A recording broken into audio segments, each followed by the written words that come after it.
21 مشترك. ايه يا جدعان الفخامة دي؟ ايه الفخامة ده؟ ناقص تخلوني مليون بقى، ده اللي ناقص.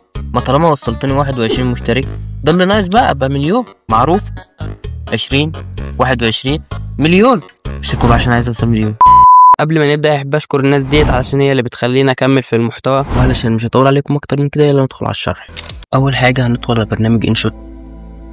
بعد ما نجيب اللقطة اللي هنصمم عليها هنيجي عند اختصاص ونختار دي. بعدها هنيجي عند فلتر ضغط، وهنيجي عند شحن وهنخليها 50، وهنيجي عند دي وهنخليها 50، وهنيجي عند الظل وهنخليها سالب 25، والإفراح هنخليها 25، والدفء هنخليها 10، هنخليها 10، تباين 20، الإضاءة سالب 12. وبعدين هنيجي عند الحتة اللي احنا عايزين نقف عندها. احيانا دي تقابل حد من 3 ايام تحس انه بيفهم وهو فاهمك اكتر من حد انت عارفه 20 طويل.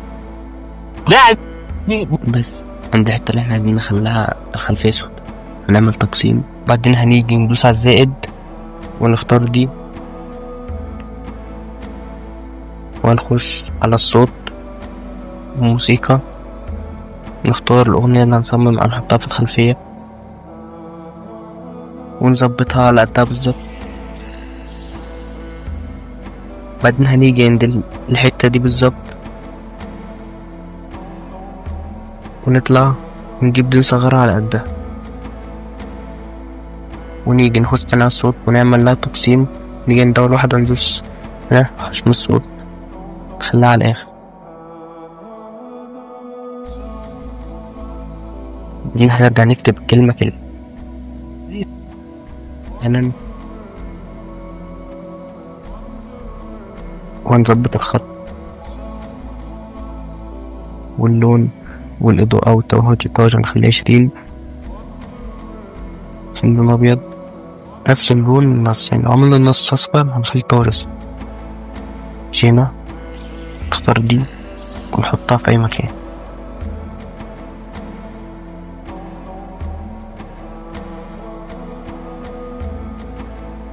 ولو عايز بقى تغير في الألوان تغير في الخط براحتك.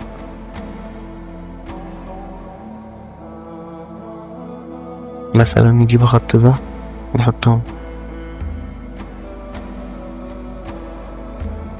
احيانا دي تقابل ونكمل كل الفيديو. حد انت عارفه 20 سنين طويلة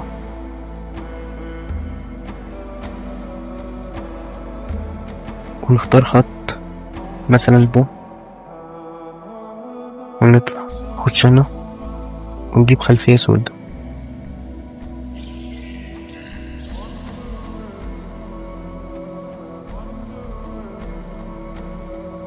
نكبرها على الآخر، بعدين نيجي نشد ديت نوصلها لغاية هنا وهنا، وهنجيب الكروما دي هتلاقوني سايبها لكم في التليجرام الرابط في الوصف،